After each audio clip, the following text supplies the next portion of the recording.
Beaming out across the galaxy, this is where conspiracy on the wild side meets the perspective of a lifetime. This is the Free Zone with your host, Freeman. Hello and welcome to the Free Zone. Well, folks, as you know, cataclysmic events have been occurring exponentially.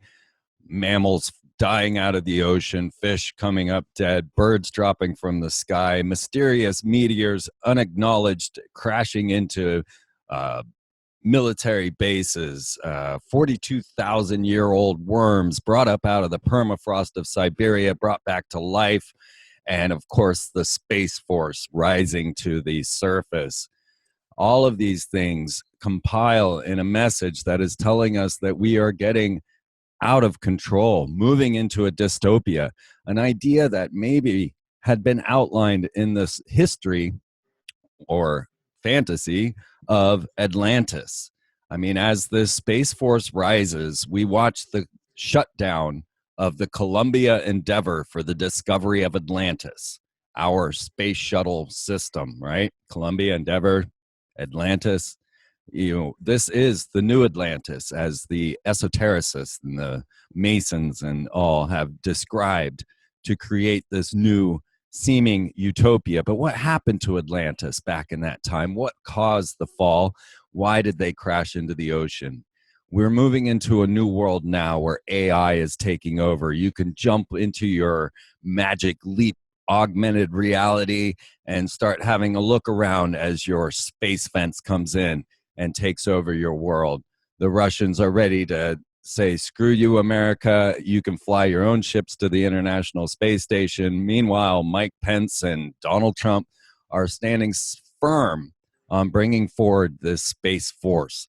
Now, as many of you know, I have covered the space war since 2009. If you're not aware of this, absolutely go over to freemantv.com and go over to read and check out Space War News. It will take some time to load because there is 9 years of data on there following the creation of this Space Force. And I think I'm the only person who's been tracking it this long.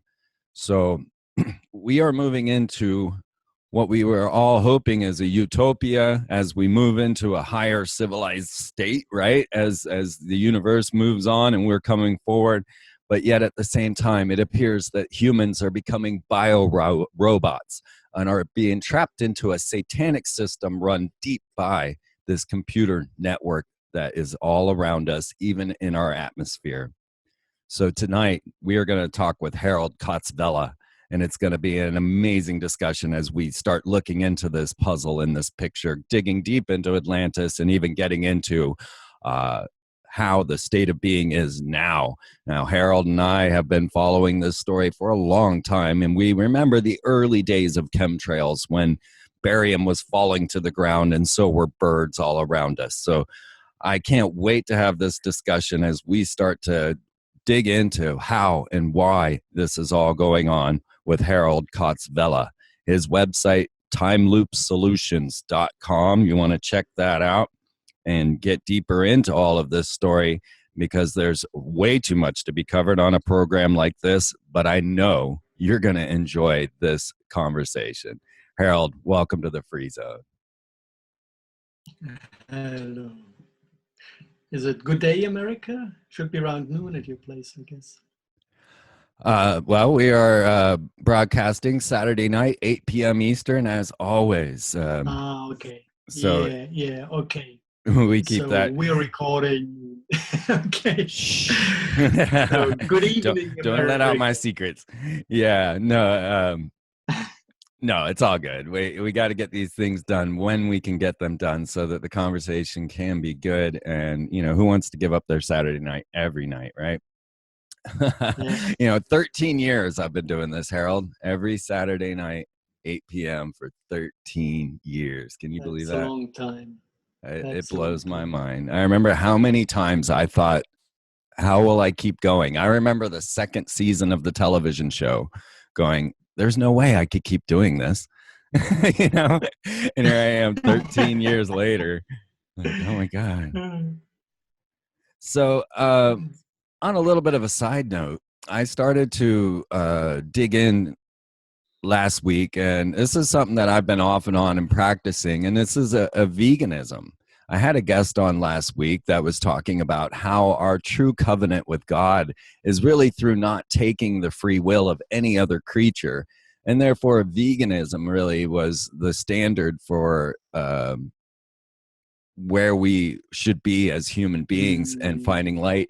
And so I just wanted to share with you and with mostly the audience that I had taken this vegan diet for the last month. Really, I had one break, where I actually ate a burger, and just to see what happened. And I mean, that burger crashed me. But I have been vegan now, solid, for over a couple of weeks, and I am feeling wonderful, vibrant, and full of life. Yeah, that's everybody can go there. It's the only. I have two remarks. One is emotional.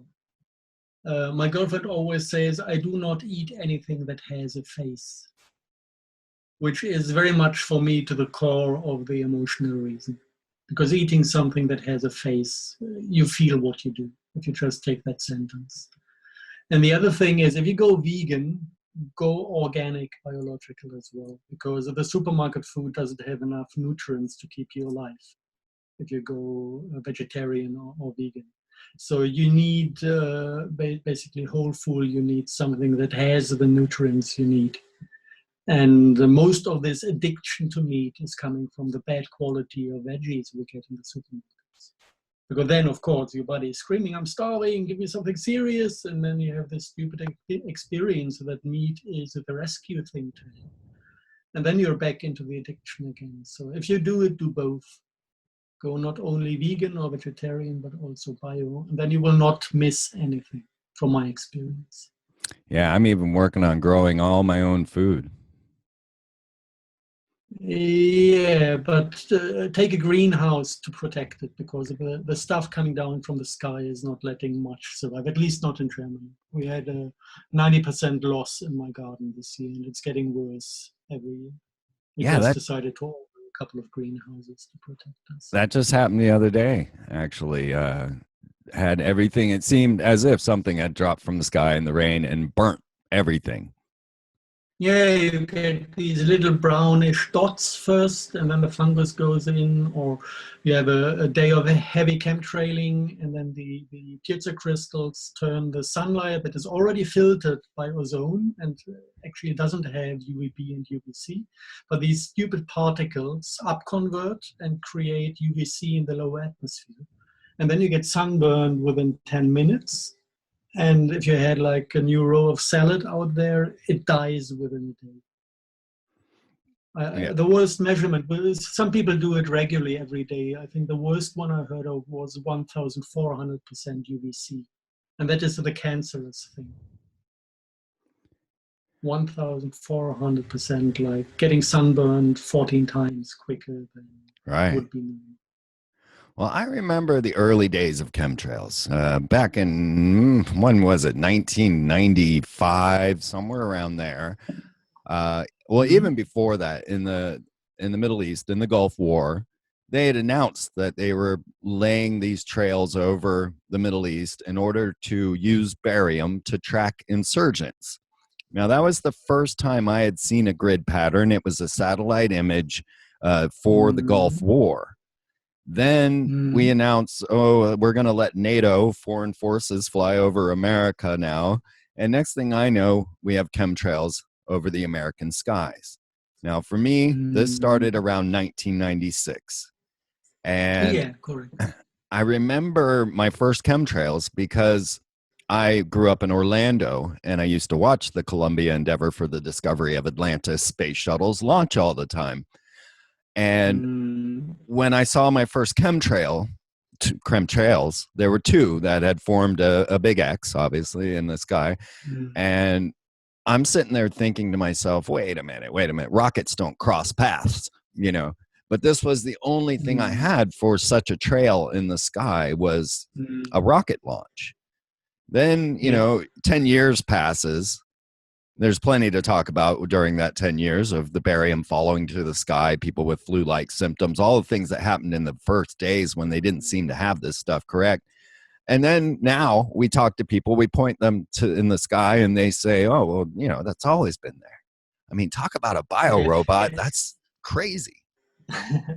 It's hard to derive proof from the sky. There are actually only little things that are really 100% sure and could count as proof that something is wrong.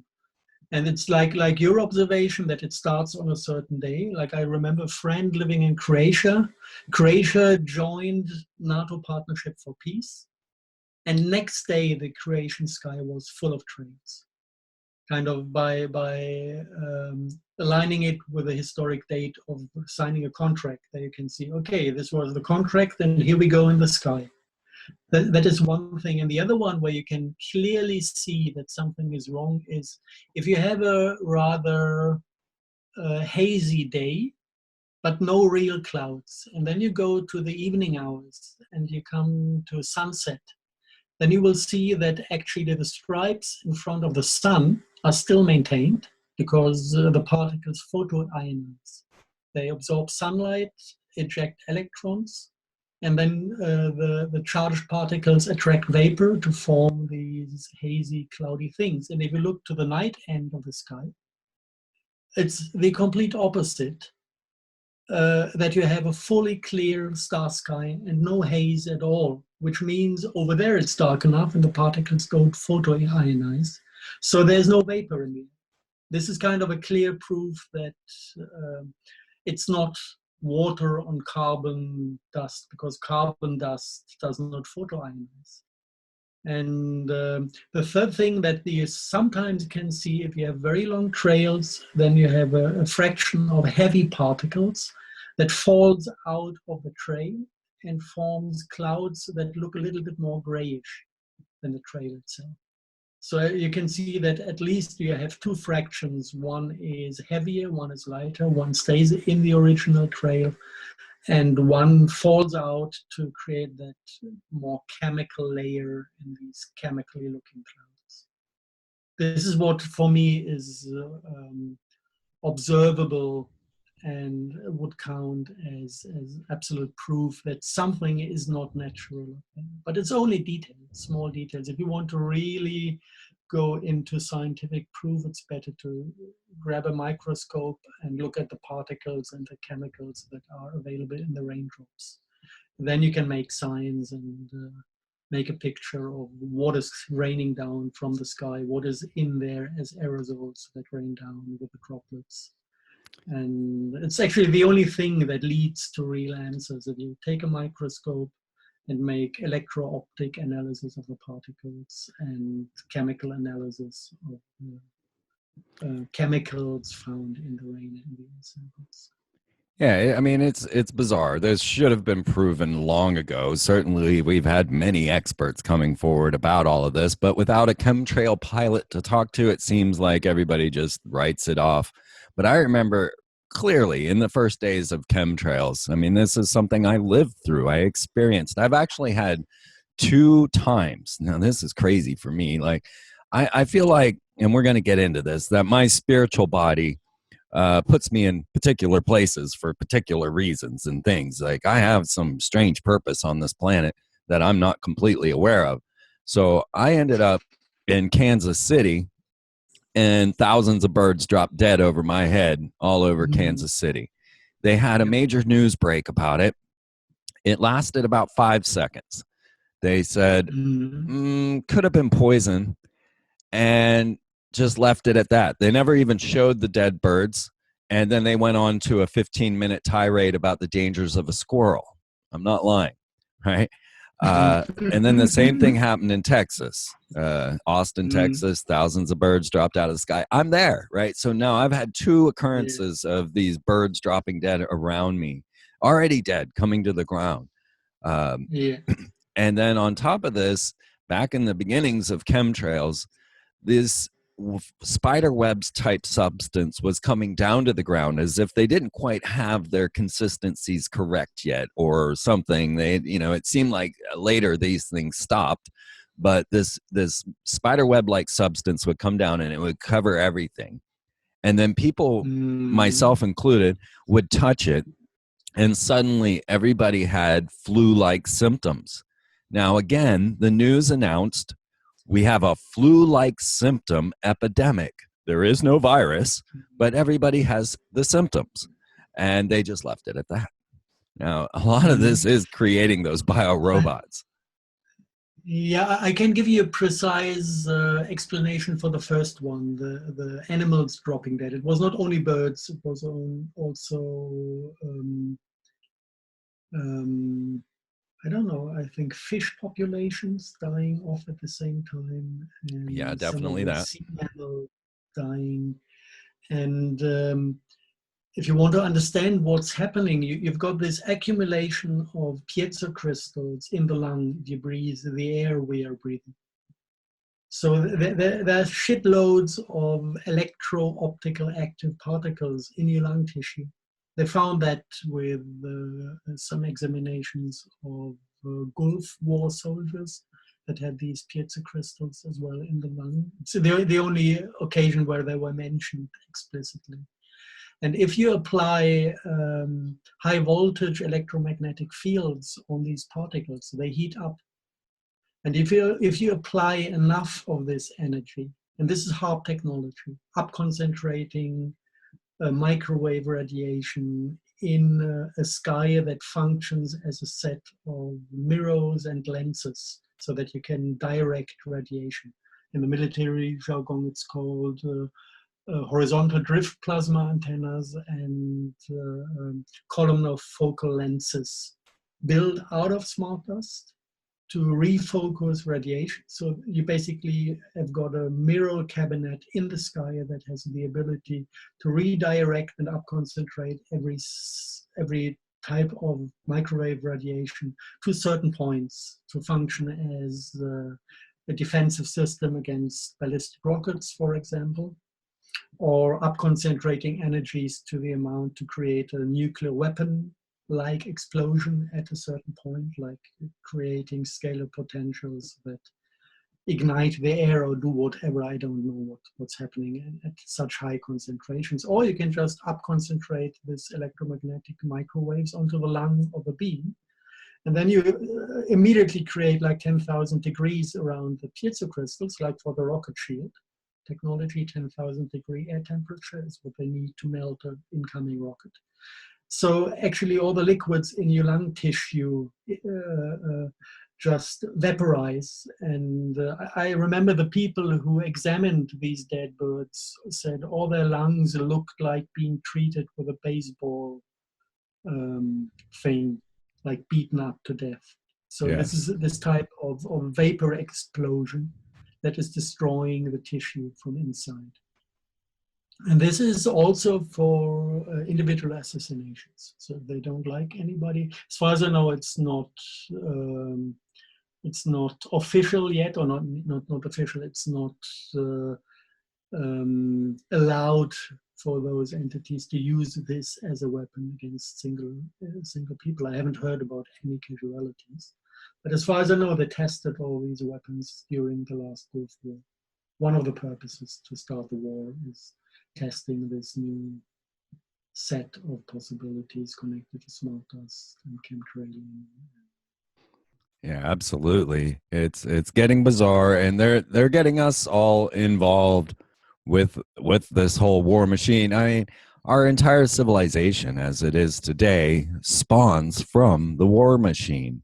I mean, the computers we use, down to Plato, everything we've got comes out of the military weaponization, and then we get the back products of this very thing. And I mean, we look at the computers that we are using today, and HP, Hewlett Packard put out their latest lines of computers, and they're titled them Omen, Spectre, and Envy. You know, these are very satanic concepts and even deadly sins that are right there encoded in the bit and apple of our computer. It's all very satanic.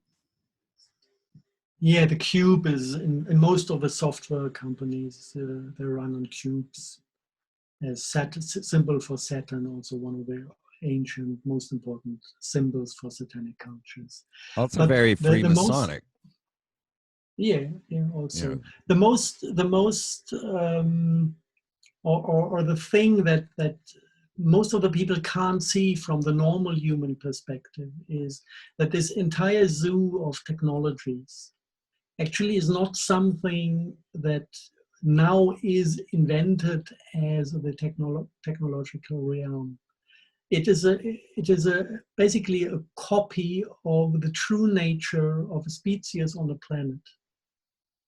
That is existing in nature as well, just that science haven't discovered the functionality of these biosphere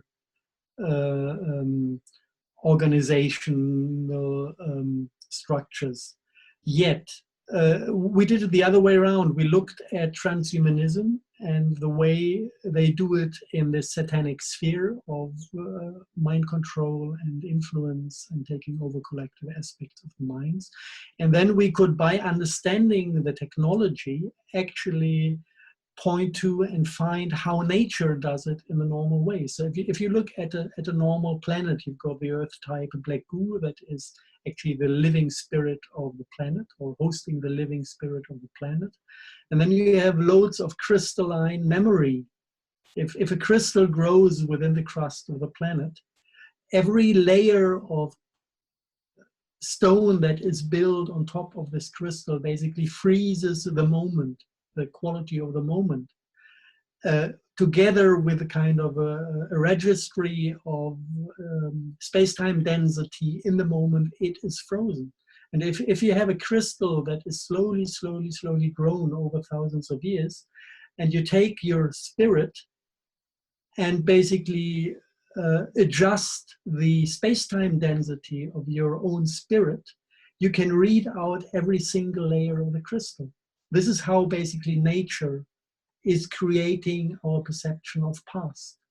If we want to remember something, we basically tune into the crystalline layer that was created in the moment that we want to recall. And this is kind of the basic concept of our mental realm we are living in, our perceptual realm, the way we create our 3D reality out of the real physics. The real physics has nothing to do with what we perceive.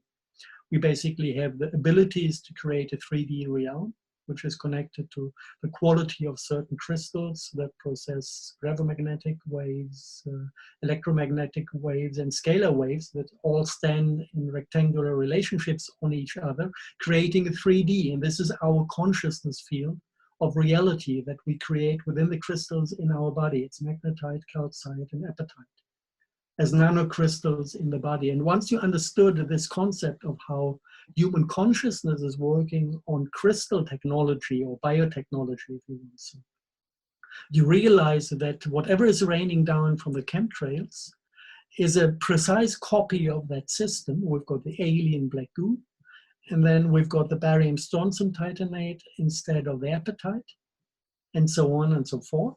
So basically we've got a secondary consciousness system on crystalline level that is just a little bit shifted in frequency. Yeah, in nature, we've got a quartz that is basically giving the main frequency that consciousness is tuned into, and then you've got all these smartest particles that have a slightly different structure, but all consciousness that actually is ping-ponged with this artificial grid is consciousness that is caught in this satanic matrix.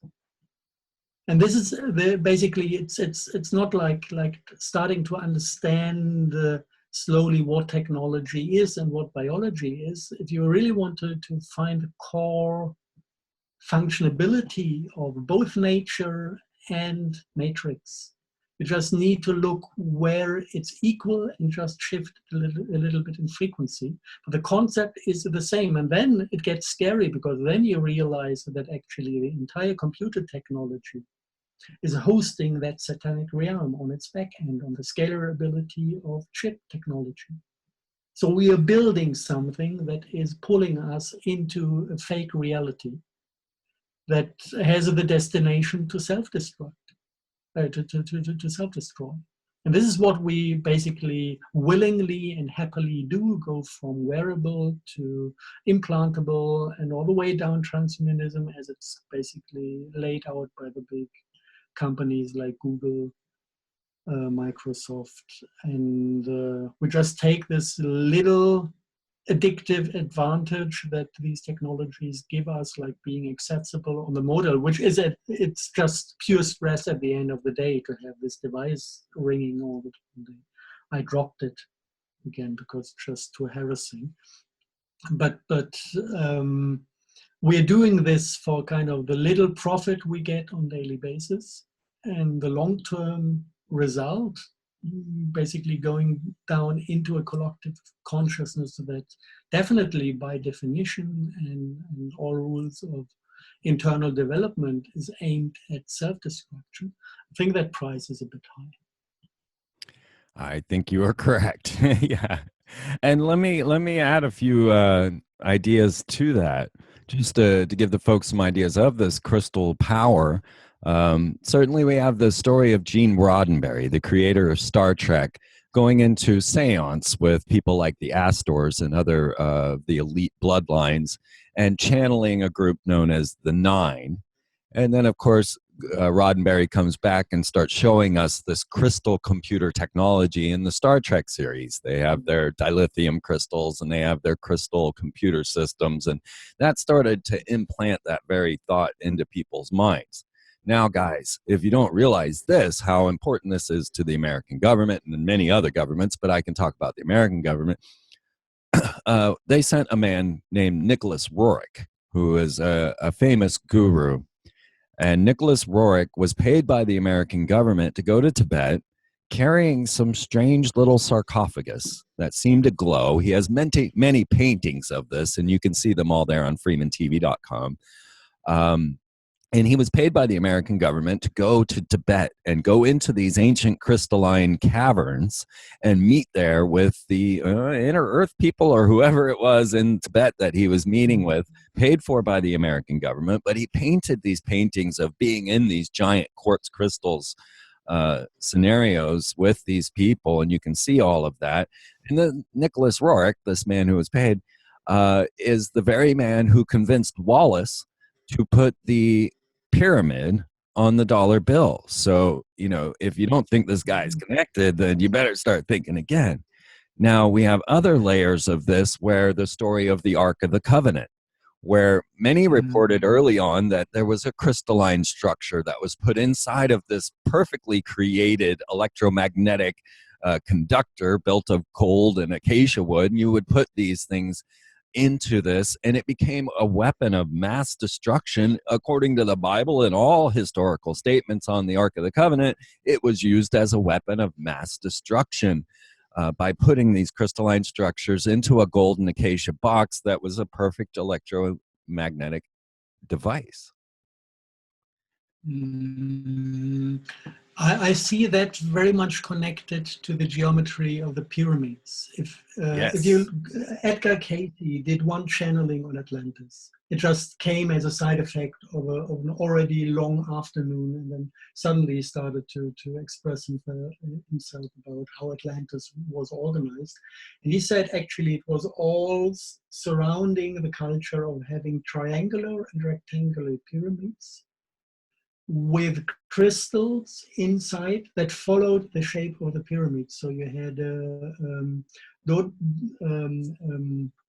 I always forget the English names of these geometric forms, like two pyramids merged into each other, always looking as the Star of David from the side. A tetrahedron. Tetrahedron, yeah, and the same with the pyramid shape. Like having two pyramids, one standing on the head and then merged into each other. That was actually the one that was placed in the king's chamber in the Great Pyramid in Giza. You can see that by size, that if you look at the inner measures of the sarcophag in the king's chamber, exactly matches the outer size of the acacia wood, the box the crystal was placed in. So we can see actually when Moses, he was not on Mount Sinai, he was on the big pyramid in Giza, and he was on the top where you have the black goo capstone, and he talked to Satan in the black goo capstone, and he was told to step down the pyramid and go into the cave 1/3 downhill. That is exactly the entrance to the king's chamber, and steal the artifact from the king's chamber and take it to the desert. So that's a little different history of basically the foundation of the Jewish religion. Now, can I throw in one thing there, Harold? Yeah.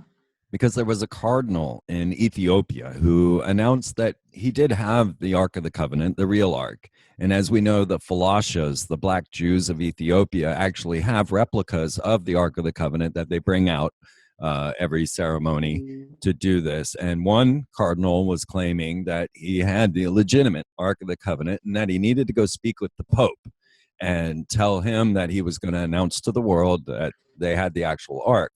Now, we never heard back from this cardinal. We did hear back from him. He claimed that this was a misunderstanding, that he wasn't going to show the Ark to anyone, but that he did have it.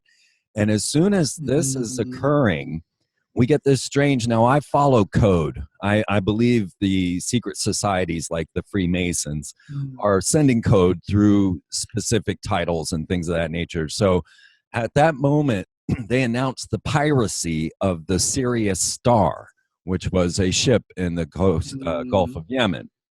And every nation in the world came to the Gulf of Yemen over this piracy of the Sirius Star. And as you know, the Sirius Star is important to all these ancient cultures and to the Freemasons. And it pulled every nation in. And then they announced that there was a bizarre magnetic anomaly occurring there in the Gulf of Yemen, just off of where the land of Cain. And these are just things that come up along the way that you see. I follow these little leads, and everything starts to tie together, that we've got this much bigger story going on of what you calling a satanic force that is developing a matrix, if you will. Yeah, but there are a couple of things about the technology of these arts that is good to know. One thing is there were hundreds of them in Atlantis. When Atlantis went down under, part of that was brought to Egypt and part to Great Britain. So there are many surviving crystals. One is mentioned as the box of the Pandora. When it was discharged, you could see the content of these things that are actually very traumatic to a biosphere, to planetary consciousness. All the evils of the world is basically the memory of a planet that goes through self-destruction. This is the content of these things. If you produce a replica, it automatically self-charges with collective fields. If it's triangular, it self-charges with emotional fields. And if it's rectangular, it self-charges with mental fields. So it's hard to distinguish from the physics, from the pure physics, a new made or an ancient arc. Because they all host collective consciousness, building up a very high scalar potential by absorbing all these emotional energies or mental energies. It's like a storage device that collects the energy it can collect. But quality-wise, there's a huge difference between the replicas and the original ones, because the original ones bring the template of self-destruction from other planets. They really host all evils, the entire emotional and mental experience of a planet that went through a transhumanistic self-destruction. And this is really evil stuff to discharge. This is why the expulsion from paradise was so striking, because they opened one of these emotional things into the ley line grid of our planet. And then the planet was so much in pain that humanity had to, or decided to, disconnect from the collective because it was too painful to stay in there. So you can see that these things are really, if they're really charged with a self-destruction process, they're extremely dangerous. While if you build a replica, it's just like, it doesn't make a difference to what you feel when you just tune into the collective consciousness that we have. It's not pleasant. We are in pain due to what we do to our planet, but it's not as bad as a real end time experience. And if you talk about single arcs, we've got the Ark of Gabriel that was found in Saudi Arabia, brought to Antarctica by the Russians. We've got an Irish ark that is now placed in London, somewhere underground under Stone Circle. The entire Stone Circle culture in Great Britain is related to the arks brought from Atlantis to Great Britain. And we've got the Jewish ark that actually was stolen in Egypt, brought to Judea, to Jerusalem, and then I think the son of Solomon wanted to steal it from his father, but Solomon got a hint or knew about what was happening. It was kind of with the Queen of Saba. His son and the Queen of Saba decided to turn against Solomon. So he replaced it with a copy. So the one that is in North Africa actually is the copy produced by King Solomon to fool his son and the Queen of Saba to steal a wrong artifact. And he hid the one that is the real one that is actually an Atlantean one that has this core evil memory of a full self-destruction. He hid it somewhere else. It has been found as well. I'm not in the position to tell exactly where. This is still confidential. But this one showed up as well. So you've got all sorts of arcs all over the place. And the only thing you can say that if you have a country on the planet that is a source of trauma and destruction, be sure there's an arc somewhere underground in this country. Look at Great Britain, with the empire destroying most of the world, bringing trauma, endless trauma to all sorts of countries, always over the entire planet. The one that was in Saudi Arabia, look at Wahhabism and the militant and evil Islam that is spreading from there. This is all connected to the inspiration introduced by these arcs into the collective consciousness field of countries and regions. Well, let me add And to wherever that. you have That I have found an Ark of the Covenant replica in every Grand Lodge of Freemasonry that I have been into. I have numerous pictures in my photography section. I found them at the George Washington Masonic Memorial. I found one in the Philadelphia Grand Lodge and another one, I don't remember where. But they have these replicas of these arcs in almost every Grand Lodge of Freemasonry around the globe. Yeah, I hope it doesn't sound anti-Semitic when I connect, especially the Jewish culture, to not talking to the God, but talking to Satan. But I take that simple and plain. Every culture that goes primarily into blood and fire sacrifice is black magic, because killing beings to extract life force is only done by somebody who has no connection to the source, who cannot sustain his own life through the divine cord to source. So this is per definition kind of the introduction ritual of black magic influence. And just remember, Abraham was asked to sacrifice his own son. And then he said, okay, I'm going to do it. And to say thank you for being so stupid to be willing to sacrifice your own child, he was allowed to take a goat instead, but it still was fire sacrifice. So this is openly satanic. And there's even a word to it in the Jewish tradition. It's El Shaddai. And that the other concept of the loving one God, that is the core idea of monotheism, it's seeping in later. But if you really take it as a history book and look at the beginning of the Semitic religions, of the beginning of world religion, It started on the black magic side, on the satanic side, with blood and fire sacrifice. And even you see this kind of going through all world religions, even into Christianity. If you look at what people do actually in the Catholic Church, it's a death cult. Sorry. Yeah. He had joy and love to give, and what do? We display him on a cross day in, day out. Right. Yeah, and it's so obvious. It's so obvious. We drink his blood and eat his meat. Oh, Yeah. I'm running to puke if I go into one of these black mass. It's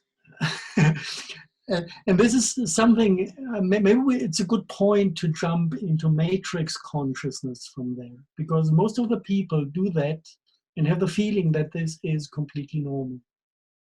You see day in, day out, you see details in life that completely crisscross and devalue everything you normally believed in.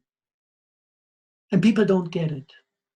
Yeah, the sky was blue 25 years, and then it turns gray and has rainbow colors in chemical clouds, and yeah, but you see it, but you don't see it. Your eyes see it, your brain doesn't see it. I had like collections of pictures, 100% clear, like showing the biological cycle of the Morgellon fungus, taking that to state authorities that would have been in charge of dealing with the threat of an unknown disease. And they all stared at me as if I'm sitting there with blank paper, because they couldn't see what is on the paper. And this is kind of where we realize that actually things are visible in a way, but something in ourselves is filtering out all details that do not comply with the matrix view of the world. Yeah. Like we're on a linear path of history, and we're the only species in the universe, and we have technological development that is going to bring us into a beautiful future. And I don't even like to go there anymore. It's so weird because everything is upside down. Yeah, you've got universities that are there to develop more knowledge while they're just blocking people from understanding what's happening. You've got politics that are meant to represent the will of people, while the politics are actually just messing around with the will of people and doing the exact opposite of what people do. We have militaries that are meant to protect countries while they run one offensive war after another. Everything is completely the opposite of what it's called, and people don't get it. Because something within this biorobot mind is filtering out every detail that is opposing this matrix thing of consciousness people have in their minds. And there's nothing you can do about that from outside. You can't argue with that. You can't scream and cry out of pain because you see a human that is completely lost. They will get arrogant on you if you do that. Call you crazy, call you whatever, conspiracy theorist. From my view, everything is crystal clear. If I go to a city like Berlin, I see like 90% biorobots spending their day running on completely self-destructive mental programs that run in cycles and produce nothing except of re-energizing the ego that is this external malware program they are identified with and think that this is a them. And in this state, the collective aspect of the satanic consciousness, or the matrix, if you want to call it, has the ability to completely erase and blend out every single detail of life that could give people a chance to wake up. So I see 90% completely lost humans. completely disconnected from higher self. So the real human is not even allowed to look into the organism anymore. 100% identified with the ego, which is actually the front end surface displaying something that feels like free will, while we 100% run on collective consciousness plus written programming code that is our language. Yes, without a doubt. I mean, when we have the Pentagon spending $885 million on their AI project, and that's just the Pentagon alone,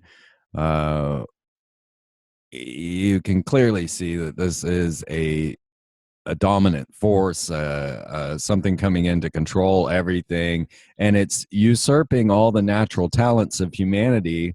Whereas, I mean, you and I, and people our age, are going to be the last of the people that remember blue skies, that remember before the World Wide Web, that had to go to libraries to get our knowledge. We're going to be the last of them, and how much longer do we have to keep this story alive, to remind people of what life was like before Google bought killer robots and before all of this? The natural human. I've experienced this as a traveling hobo. I don't know what to call myself. I just wandered the United States and now some of the globe. And I was constantly led to the right place at the right time, psychic connections with everyone I met, and everything formed this like divine matrix that I could witness, and tried to describe to everyone like, oh my God, you guys don't understand. Like, life is happening, and if you go into it, it will happen for you. But everybody's like, no, I need to stay within the matrix. I need a job. I got to have enough money to do that. All those little circuit breakers come in to stop us from being that real human. Yeah. For me, it was very helpful to understand the physical concepts behind the different realities. If you look at instinct, the one that was cut off planet Earth and replaced by satanic influence, and mind. If you look at the chakra mandalas associated with those energetic centers in the human body, it's all binary or quadru. And if you look at the emotional aspect of humanity, it's all trinary. It's like in 60-degree relationships, the chakra mandalas, and also basically the rotational symmetry of the energy vortexes running on the chakra. This is what these mandalas express. And the heart chakra is integrating binary and trinary. It is a kind of the 12-leaved rose that has both the binary concept included and the trinary. So basically the heart on the level of optical physics has the ability to unite and merge emotion and thought. This is how the human actually is built. And if you look at what people focus on, if somebody is focusing on his ego, he's all mind-based. So everything that he can process in his realm of identification with the self is binary. And according to the law of resonance, this is what he experiences in reality. So reality becomes a matrix for him, and everything follows binary rules, because this is what he's projecting out. Then, of course, if you say the truth on your job, you get fired, because it's like typical for this binary world of action and reaction. This is all you expect, and this is all what happens. While if you take the inner journey to basically reawaken your emotional body and unite mind and emotion in your heart chakra, and then go out and just expect synchronicities, then according to the law of resonance, you wake up next morning in a world that is full of synchronicities. And the important thing to understand is that it's not something to discuss whether the one possibility is reality or the other possibility is reality, because it always ends up in these discussions. The rationalist goes to the spiritual guy and tells him, you're wrong. No, he's not wrong. He's tuning into a different aspect of reality. And when you formulate it in that way, the guy that is completely mental, he's just missing out on possibilities. But instead of feeling poor or feeling himself as somebody who actually is mental in the worst meaning of the word, he goes out with all his hatred and judging and tells the one that is going down a spiritual path that he's delusional. No, he just basically is using different aspects of reality. He's going into the trinary, and if everything is really, really good, into the 12-leaf structure of heart consciousness, and then is acting on the full possibility of our reality. And by the law of resonance, all these things that are non-linear will materialize in his life. And this is how I maintain my life. I know I've got abundance in my heart. I know that I love basically all humans, whether they're here or there, I don't care. I contribute whatever I think is necessary to contribute. I never ask for money. But if once you're in this consciousness of expecting synchronicities, this inner abundance is just reflected on you, and everything you need to live comes to you. Just don't predefine the way. Don't say, I need like 10,000 euro to fix my barn. This was where I was like 12 years ago when I bought my little farmhouse. I had a barn that was on the way to fall to bits and pieces. And now I've got like windows that somebody was building. He was building a villa in Berlin for somebody, but he was a drunkard. So when he measured the windows for the big winter garden, he forgot to reduce it by 1 centimeter to be able to put them into place. So he ended up with windows for 40,000 euros that he couldn't use anymore. Then he went bankrupt, and I could get the entire load from his garage for transport cost. And then I needed wooden floors, so a friend of mine pointed me to a house in Berlin that was completely renewed, and I've got my 150 square meter of wooden floor that was still in good condition for transport costs. And like now I've got like building material for, I don't know, 120,000 euros lying there, and not one piece is double, kind of. And I can start fixing and rebuilding my barn. And when I'm done, I've got a palace, not a barn, because the material is so high quality. This is how it works if you fully trust this non-linear heart consciousness pattern of reality. Let me share mine. I just had a similar thing occur. It's a lot of work and a lot of nervousness that comes with being a broadcaster, especially in this modern censored world where Alex Jones and everybody, including myself, are being taken down. Something I'm going to get into next week, guys, just so you know. But I'm looking for other outlets for myself and things that I will enjoy as I reach my retirement age, right? And I like you, I have no plan. I let the universe guide me and bring to me the things that I don't even know, like the television show. I would have never done that. If somebody hadn't heard me and said, hey, you need a TV show, I would have never thought to do this, what I'm doing now, which it seems I was naturally born to do. But now I'm trying to shift that, and I want to get into this new healthy plan. I want to get into, getting my hands dirty in the garden and all of that. Well, all of a sudden, all of a sudden, a microgreen operation has fallen into my lap, along with a whole group of people to network with. Like all of a sudden, it was like, hey, you're now a microgreen farmer. So guys, I am now a microgreen farmer. I'm starting Beautiful Soul Microgreens. And that just happened, right? I had nothing to do with it. I didn't know. I didn't plan. it happened. So then, as I'm coming home from a meeting on the microgreens, I met with some people in Virginia, and I had to come back down.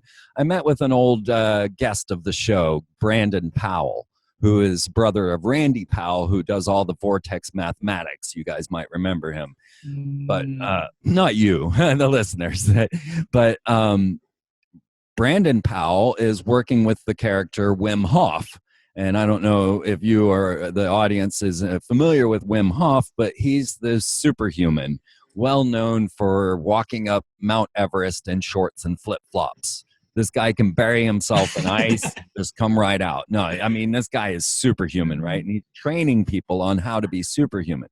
Well, on my way home, I stopped just to say hi to Brandon because he was halfway on my trip. And all of a sudden, now I'm involved in the Wim Hof training program. They have me as their webmaster, and I'm starting to bond in with that group. So now I've got superhuman abilities coming my way. And then the final piece of this puzzle, of course, is something that I've stood for but don't talk about a whole lot, but that's the cannabis industry. And right at that same moment, because, you know, this whole opioid, depression, all of that, you know, and cancer, and, you know, if we're going back to Egypt, if we're going back to Atlantis, folks, they were smoking marijuana, okay? They had cannabis cultivated. George Washington had cannabis cultivated. You know, it has been part of civilization since civilization was civilization and before. And so this was the third piece of my trifecta. And suddenly I was contacted by a cannabis medicinal corporation who the board of directors are all huge fans of Freeman. And they want me involved in this now cannabis distribution center for medicinal, where it sets up for everyone to be able to have it shipped to them wherever they are, even if they're in a non-legal state. So all of these things happened in 1 week on my way home from just the Rainbow Gathering, actually. And all of a sudden, I've got this whole new life just unfolding in front of me. And all I can do is sit back and go, all right, let's do this thing, and put my best heart, my best foot forward. Yeah, this is how reality is created. And the sum of all realities, of all individual realities, is our future. So actually, there's no space left to feel yourself as a victim of anything. Well, we do. And, you know, we're wrapping up now here. We got about 5 more minutes. And that is the problem, though, is everyone feels like they are powerless. Everybody feels lack of sovereignty. No one's going to go sign up for this cannabis delivery because they're too afraid. And they don't want to put their... It's criminal. Yeah. This is the lingual programming, like setting words with a mental representation of an emotion in the mental field. And this is working like a machine. It's incredible. So we need to figure out how to reprogram sovereignty into people, as meanwhile we're dealing with cloned monkeys, AI, augmented reality, virtual reality, and of course the social media construct that is causing everybody to be on the exact same page at the exact same time, which is so freaky to me. Yeah. No, actually, we just have to unlash life again. I don't even feel like reprogramming anything, because then I'm not much better than them. It's Right. like there is a spark in ourselves. Right. Whether you're identified with it or not, it's waiting out there to be invited back in again. And if you re-invite that spark and learn to listen to your true self, which sometimes is a long way to go down to go there if you're completely basically polluted biochemically. And especially the fluorine topic is essential for connecting to the true self, because it's shutting down the pineal gland, and then there's no tool to reconnect to yourself, and then you're doomed basically. If you had too much fluorine and haven't had it out of your body yet, then there's no way to connect because the organ is shut down that is meant to make that connection. But once the connection is there, I mean, even your ego can make the decision to detox out of practical reasoning. You know, you hear about additional possibilities you can't access yet, but you want to get there. And then your ego can step down that path and free the true self. And this is a beautiful story. For every single one, this can be a beautiful story. That's how everybody, I think, started. Because from childhood, we're not coming out as complete and functionable humans. We're coming out as the biorobot wrecks that are created in schools. So we have to start from somewhere.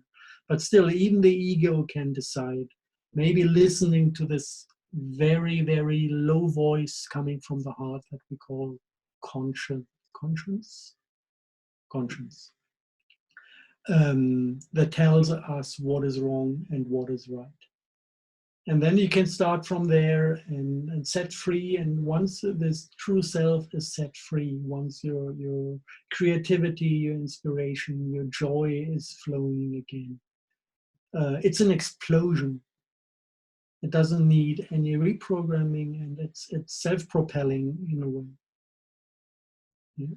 If I look at my emotional past, if I look at myself 20 years ago, 25 years ago, it's not easy to remember.